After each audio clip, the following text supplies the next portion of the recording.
बोलो जयकारा बोल मेरे श्री गुरु महाराज की जय।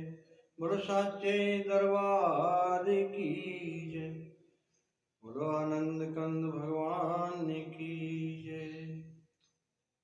सभी भक्तजनों को दास की तरफ से जय सदानंद जी। और हाँ, एक बात और है, आपने अभी तक हमारे इस चैनल को आपने सब्सक्राइब नहीं किया। आप सब्सक्राइब करते रहें तो हमारी थोड़ी हिम्मत बढ़नी रहेगी। आपका बहुत बहुत धन्यवाद। इसी तरह से सब्सक्राइब करते रहें और लाइक करते रहें और कमेंट्स भी देते रहें। बहुत बहुत धन्यवाद। बंदो श्री गुरुपद कमल सच्चिदानंद स्वरूप, जगतारण कारण प्रभु प्रकटे धर नर रूप। सत्य पुरुष सत रूप जो सतगुरु सत करता,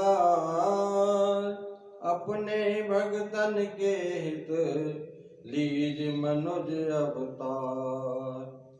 अपने भगतन के हित लीन मनुज अवतार। प्यारे, जिस स्वर्ग की प्राप्ति के लिए तू दिन रात ईश्वर से प्रार्थनाएं करता रहता है, वहाँ के रहने वाले तेरी जगह पर आने के लिए तरस रहे हैं। वे चाहते हैं कि ईश्वर उन्हें मनुष्य का तन दे ताकि वह कमाई करके नरक स्वर्ग के बंधनों से मुक्त होवे, और तू मानुष होकर बार बार स्वर्ग ही के गीत गाता चला जा रहा है। इसलिए भाई, संत अति दया करके तुझको उपदेश करते हैं कि भूल और भ्रम में न अटक, अपने ऊपर दया कर। तेरी हालत अति दया योग्य है, तुझे अपनी हालत को सुधारना चाहिए। महापुरुषों को तेरी हालत पर दया आती है, इस कारण वे बार बार तुझे समझाते हैं, परंतु तू फिर भी उनकी तरफ ध्यान नहीं देता। भूल और भ्रम के बहाव में बहता हुआ ठोकरें खाता जा रहा है, पर संभलता फिर भी नहीं है। और न तुझे यह विचार आता है कि मैं वास्तव में क्या चीज हूँ और मुझे इस शरीर के अंदर क्या करना है। हालांकि रोज संतों की वाणियों को सुनता है कि मानव शरीर किसी खास काम के लिए परमात्मा ने दिया है, मगर चेतता फिर भी नहीं। कबीर साहब की वाणी है, गुरु सेवा ते भगत कमाई, तब ए मानस देही पाई। इस देही कौ सिमरहि देव, सो देही भज हर की सेव। भजो गोविंद भूल मत जाओ, मानस जन्म का यही लाभ। जब लग जरा रोग नहीं आया, जब लग काल ग्रसी नहीं काया। जब लग विकल भई नहीं बानी, भज ले रे मन सारिग पानी। अब न भजस भजस कव भाई, आवे अंत न भजिया जाई। जो किछ करे सोई अब सारू, फिर पछताव न पावो पारू। सो सेवक जो लाइया सेव, तिन्ही पाए निरंजन देव। गुर मिलता के खुले कपाट, बहुर न आवे जोनी बाट। इही तेरा अवसर इह तेरी बार, घट भीतर तू देख विचार। कहत कबीर जीत के हार, बहुविध कहियो पुकार पुकार। महापुरुष इस जीव के प्रति उपदेश करते हैं, ऐ जीव, यह मनुष्य देह तुझे गुरु की सेवा और भक्ति की कमाई करने के लिए मिली है। इस देह की देवता भी याचना करते हैं, वे भी चाहते हैं कि हम मनुष्य शरीर को धारण करके गुरु की भक्ति करें। इस वास्ते इसको पाकर मुझे अवश्य भक्ति करनी चाहिए और यह देह मालिक की सेवा में लगानी चाहिए, और इस बात को भूलना नहीं चाहिए, अर्थात अचेत नहीं रहना चाहिए, क्योंकि मनुष्य जन्म का असली तात्पर्य यही है। फिर कहते हैं कि यह देह क्षण भंगुर है, जब इस पर बुढ़ापे का रोग आ जाएगा तब यह जीव व्याकुल हो जाएगा और यह देह पल भर में काल का ग्रास बन जाएगी। इस वास्ते तुझे शीघ्र भगवान का भजन कर लेना चाहिए। ऐ भाई, यदि अब न भजेगा तो फिर कब भजेगा, क्योंकि भजन करने का समय यही है, अन्यथा अंत समय तो भजन नहीं हो सकता। और जो कुछ भी तू इस वक्त कर लेगा वही तेरा अपना है, नहीं तो अंत समय पछताना पड़ता है और हाथ कुछ भी नहीं आता।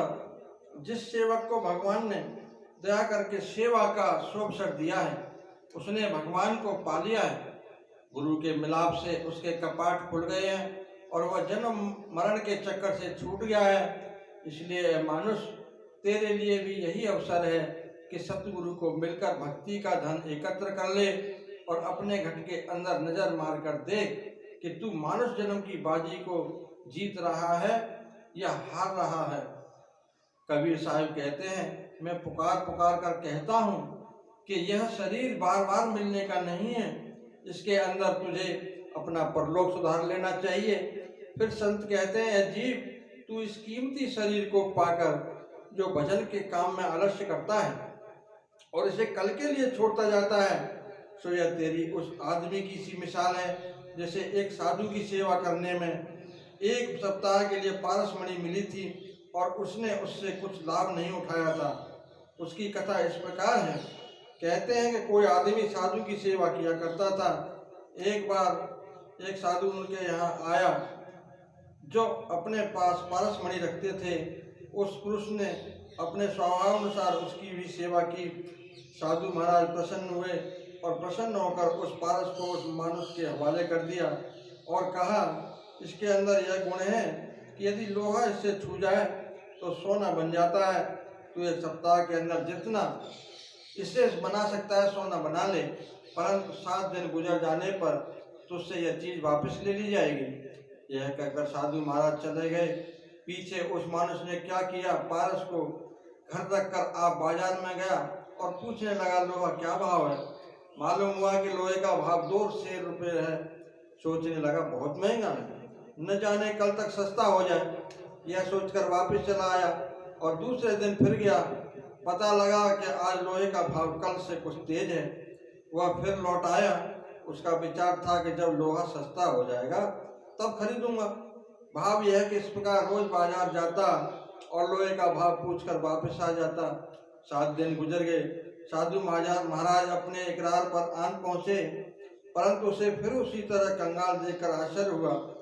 अरे, तुझे तो मैंने पारस दिया था, तू उससे जितना भी चाहे सोना बना ले ताकि तेरी गरीबी दूर हो जाए। क्या तूने उससे कोई लाभ नहीं उठाया? वह बोला, महाराज, मैं कई बार बाजार गया कि लोहा खरीदूं, मगर क्या करता, लोहे का भाव बड़ा तेज था, इस वास्ते इस काम में देरी हो गई। विचार यह था कि जब लोहा सस्ता होगा तब खरीदूंगा। यह सुनकर साधु महाराज हंसे। नादान, तुझे तो मैंने वह चीज दी थी जिससे हफ्ता क्या 1 घड़ी के अंदर तू माला माल हो सकता था और इतना धन बना सकता था कि पुश्तों तक भी उसे बैठकर खाता तो खत्म न होता। तेरी नादानी की भी कोई हद है कि तूने व्यर्थ लोहे का भाव पूछने पुछाने में अनमोल समय को हाथ से खो दिया। यह सुनकर उस मनुष्य की आंख खुली और रोने लगा, परंतु अब रोने धोने से क्या बनता है? अब पछताए होत क्या जब चिड़िया चुग गई खेत। इसी प्रकार संत कहते हैं, अजीब, करोड़ों वर्षों से टेढ़ी योनियों के अंदर ठोकरें खाते हुए देखकर मालिक ने अति दया करके तुझे यह हीरा जन्म दिया कि इसमें भगवान की भक्ति रूपी धन को पाकर नीच योनियों के कंगालपने से छूट, परंतु तूने यह अनमोल समय माया की गिनतियां गिनने में हाथ से खो दिया और जो लाभ इससे उठाना था वह न उठाया। नर्तन पाए यतन कर ऐसा जिससे वह करतार मिले, ऐसी उत्तम जून पदारथ फिर नहीं बारंबार मिले।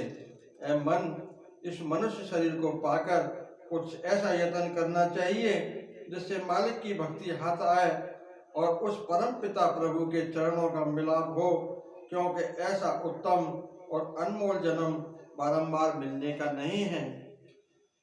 2 दिन जग में जीना है, इतने पर क्यों इतराते हो? मेरी काया मेरी माया शोर मचाते जाते हो।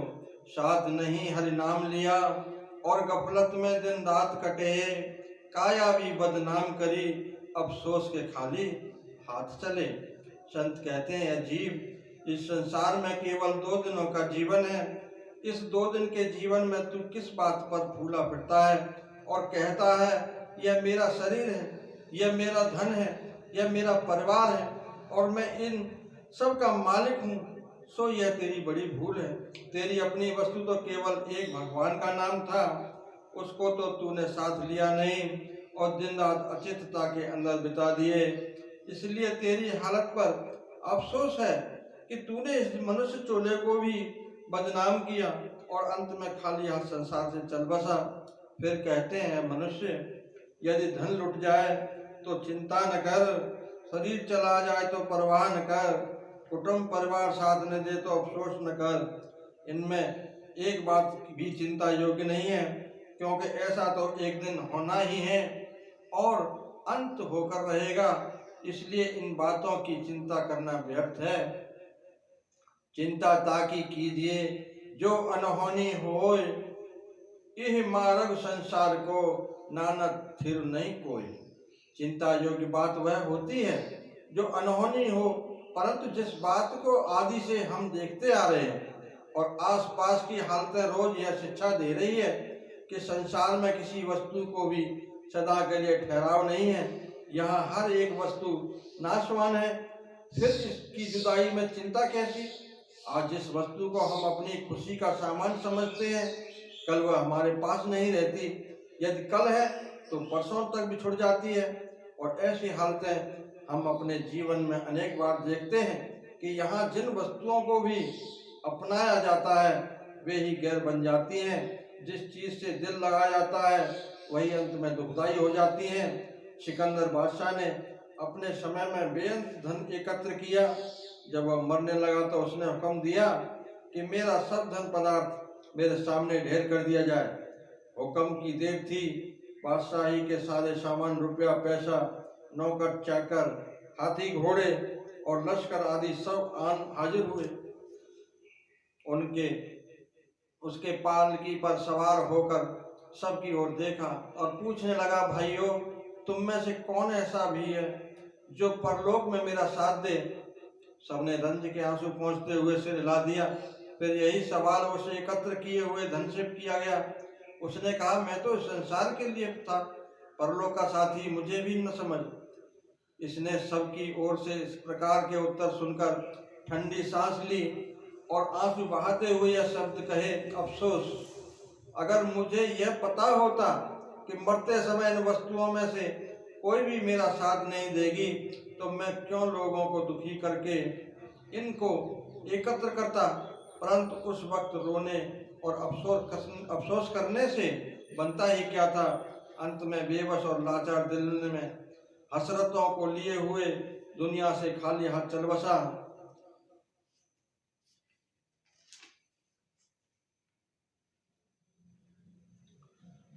बोलो जयकारा बोल मेरे श्री गुरु महाराज की जय।